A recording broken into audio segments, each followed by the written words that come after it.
ভাই মাইয়াটাকে পটাইতে হবে বুঝলি, দমে ঢপ মার দমে, যেন মনে হয় আমরা বিরাট বড় লোকের ছেলে, আম্বানির ছেলে যেন মনে হয়।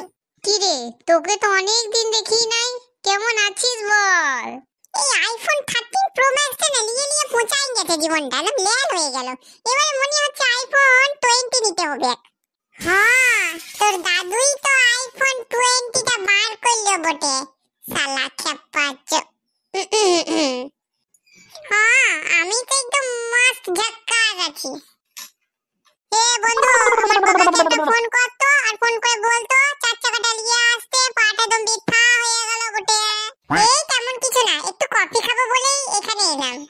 আরে দোস্ত, তোকে তো একটা কথা বলা হয়নি, 3 মাস আগেই আমার বাবা বটে একটা বিরাট বড় কফি দোকান খুলেছে। হ্যাঁ, সব রকমের কফি পাওয়া যায়, তবে একদিন নিমন্ত্রণ রইলো, আর তোমাকেও। হ্যাঁ, কফি নিয়ে বাড়ি চলে যাবি নাকি? আর বলিস না, আমার পাশের বাড়ি বৌদি তো প্রেগন্যান্ট আছে জানিস তো, ওর কফি খেতে মন গেছে, তাই আমি একটু নিয়ে দিই, আর আমিও খাইয়ে নেব। 3 মাস হয়ে গেল। হ্যাঁ, একটা প্রেগন্যান্টের বড় দোকান দিয়েছি, দেখলে হবে, খরচা আছে। আরে পাগল শালা, প্রেগন্যান্ট মানে পেটে বাচ্চা আছে বটে, সব ধুলো